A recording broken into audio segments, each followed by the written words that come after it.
Саламатсыздар, урматтуу Чалкан медиа каналынын көрөрмандары, өлкөбүздө алынган акыркы сааттагы жаңылыктар менен сиздерди тааныштырабыз. Кыргызстанда бюджеттик каражатка тендер өткөрүү жокко чыгарылды. Кыргызстанда бюджеттик каражаттын эсебинен сатып алууларды тендер өткөрүү жокко чыгарылды. Бул тууралуу президенттин маалымат кызматы билдирди. Садыр Жапаров Жогорку Кеңеш 29-июнда кабыл алган мамлекеттик сатып алуулар чөйрөсүндөгү мыйзам актыларына өзгөртүүлөрдү киргизүү жөнүндөгү документке кол койду. Мыйзам мамлекеттик сатып алууларды жүзөгө ашырууну өркүндөтүү жана оптималдаштыруу, коррупциялык көрүнүштөрдү жокко чыгаруу максатында иштелип чыккан. Мыйзамда мамлекеттик сатып алуулардын жол жобосун жөнөкөйлөтүү, ошондой эле тендер түшүнүгүн камтыган бир катар мыйзам актыларын өзгөртүүлөрдү киргизүү каралган. Бул мыйзам менен Кыргызстандын 13 мыйзамына өзгөртүү киргизилет деп айтылат маалыматта. Ошону менен бирге мамлекеттин жана калктын ар кандай товарларга, жумуштарга жана кызмат көрсөтүүлөргө болгон керектөөлөрүн канааттандыруу максатында биринчи татаал ишке ашырылбаган механизмдер алып салынган жана кайра каралган. Экинчи сатып алуулар планын өзгөртүүдө жол жоболор кыскартылган. Үчүнчү бир булактан методун колдонуу учурлары кеңейтилген. Ошондой эле мамлекеттик сатып алуулар боюнча ыйгармуктуу мамлекеттик органга мамлекеттик сатып алуулар чөйрөсүндөгү мыйзамдарды колдонуунун суроо талаптары боюнча жазуу жүзүндө түшүндүрмөлөрдү берүү функциясы каралган. Эгер сиз курулуш баштасаңыз, ичпеген, колу тутпаган мыкты ширетүүчүнү тааныштардан издөөнүн кажети жок. Ширетүүчүнү ширетменден издеңиз. Бул үчүн такси чакырганда эле телефонуңуз аркылуу App Store же Google Play'ден ширетмен тиркемесине катталасыз. Анан ширетменде тизилип турган миңдеген ширетүүчүнү рейтингине карап жалдайсыз. Ширетменде ар бир ширетүүчүнүн анкетасы, кылган иштери жана сүрөттөрү чек-чейип билинип турат. Ширетмен менен ишиңиз бат жана сапаттуу бүтөт. Тиркеме бардык аймактарда иштейт. Мурдагы министр Кутманова УКМКнын тергөө абагына киргизилди. Жаратылыш ресурстары, экология жана техникалык көзөмөл министрлигинин мурдагы жетектеген Динара Кутманова УКМКнын тергөө абагына 9 августка чейин киргизилди. Бул тууралуу Бишкектин 1-май райондук соту билдирди. Бүгүн сот бөгөт чарасын карап УКМКнын башкы тергөө башкармалыгынын өтүнүчүн канааттандырды. Эске салсак, Кутманова кол алдындагы кызматкерлерди эле эмес, өзүнүн жакындарын, уулу жана сиңдиси, жакын чөйрөсүн, үй кызматкерин, уулунун досун жана башкаларды тартуу менен жаратылышты жана экологияны коргоо тармагы үчүн жасалма долбоорлорду каржылоого арыз билдирген деп айыпталууда.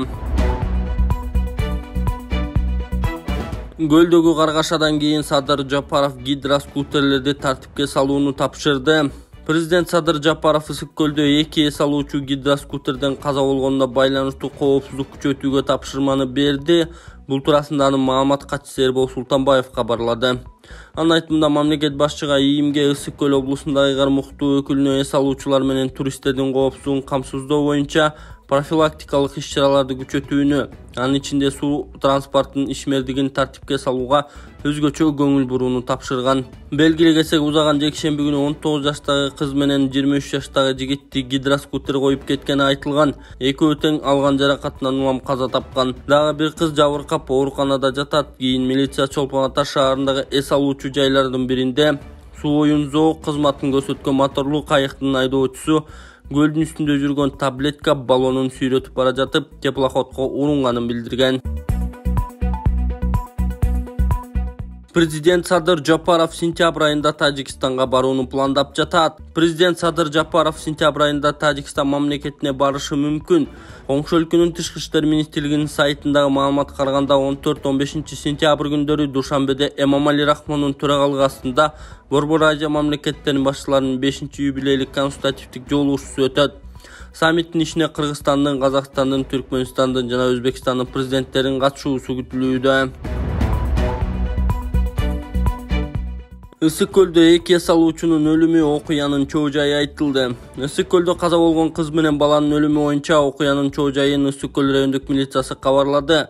Эске салсак, буга чейин жекшемби күнү 23-июлда 2004-жылы кыз менен 2000-жылкы баланы гидроскутер коюп кеткени айтылган. Экөө тең алган жаракаттарынан улам каза табышкан. Дагы бири жабыркаган кыз ооруканада жатат. Милиция билдиргендей, жекшемби күнү Ысык көл районунун аймактык ооруканасына тез жардам менен 3 адам оор жаракат алып түшкөн. Окуя каттоого алынып, ооруканага ыкчам тергөө тобу барып, тергөөгө чейинки текшерүү иштери башталган. Анын жүрүшүндө 23-июль күнү саат 16:30 чамасында Чолпон Ата шаарында жайгашкан эс алуучу жайлардын биринде Суу оюнзоо кызматын көрсөткөн моторлуу кайыктын айдоочусу көлдүн үстүндө жүргөн таблетка баллонун сүйрөтүп бара жатып теплоходко урунганы белгилүү болгон. Натыйжада 3 адам денесинен жаракат алып Чолпон Ата шаарынын райондук ооруканасына оор абалда жеткирилген. Жабыркаган 3 адамдын экөөсү жандандыруу бөлүмүнөн ошол түнү көз жумуп, үчүнчүсү жабырлануучу хирургия бөлүмүнө жаткырылган деп айтылат маалыматта. Милиция шектүүнү кармады, алдын ала суракта ал өзүнүн күнөөсүн толугу менен мойнуна алган. Учурда тийиштүү соттук медициналык экспертизалар дайындалып, тергөөгө чейинки текшерүү иштери улантылууда.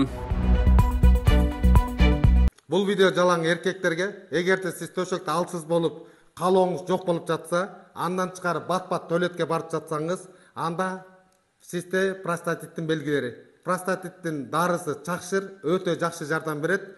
Андан тышкары дагы айымдардын бат-бат туалетке барып цистит болуп ооруп аткандарына дагы жакшы жардам берет. Бул чөптөрдөн жасалган жана эркектердин да аялдардын дагы простатитин көтөрөт. Эгер заказ кылам десеңиздер, экранда номерларга байланышыңыздар. Адамдардын организми ысык суук болуп бөлүнөт. Эгерде суук ашынып кетсе, адамдар эмне алат? Колу буту жылбай, үшүп, ооруй берет. Ошого баланс кылган иньян гель бул өтө жакшы жардам берет. Колу бутуңуз жылбай жатса, кан айланыңыз жакшырбай жатса, белиңиз, бутуңуз, тамандарыңыз муктуу атса, иньян гелди колдонуңуз. Бул жаш өтүп калган адамдардын кан айлануусу начар болгондуктан, жаш өтүп калган аталарыбызга, апаларыбызга алып берсек, алардын кан айлануусу жакшырат дагы, өзүн жакшы сезип, жылуу жүрүп калат. Заказ кылам десеңиздер, экрандагы номерларга байланышыңыздар. Жаныбек Абиров кайра шайлоого катышаарын кыйытты, БШК четке кагабы. Жогорку кеңештин мандатын тапшырып кеткен депутат Жаныбек Абиров кайра шайлоого катыша албайт. Бул туурасында Борбордук шайлоо комиссиясынын мүчөсү Абдыжапар Бекматов Спутник Кыргызстан агенттигине билдирди. Кече Абиров социалдык баракчасы аркылуу түз эфирде суроолорго жооп берип жатып, Ленин округу боюнча кайра шайлоого катышуу боюнча ойлонуп жатканын айткан. Бир жума мурун Ленин районунун жашоочулары байке эжекелер кайра шайлоого катышпайсыңбы деп кайрылып жатышат. Азыр командабыз менен сүйлөшүп, үй бүлөдө дагы кеңешип жатабыз. Бул чечим оңой болбойт, себеби канчалаган чыгымдар болду. Аны ойлонуп жатабыз. Жакын арада чечим кабыл алып, сөзсүз түрдө менин катталуучуларыма кабарлайбыз деп айткан Абиров.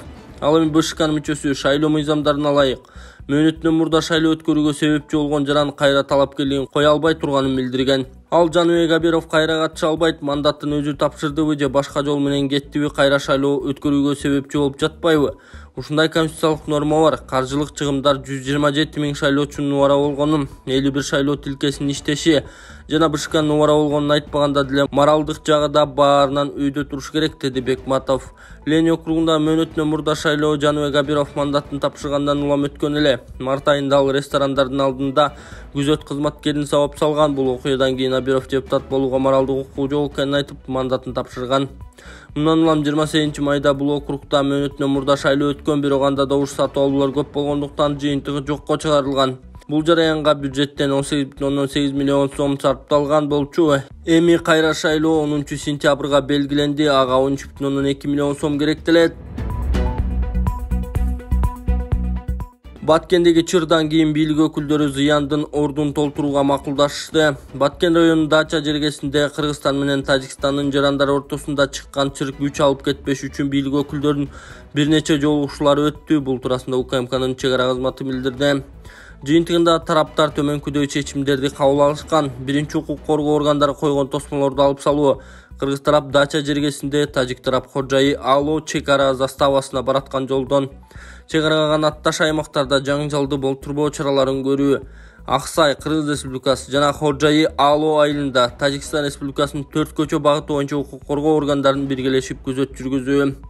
Ошондой эле тараптар чырды иликтеп, ага тиешеси бар адамдарды аныктап жана келтирилген чыгымдардын ордун толтуруу маселесин да карашты.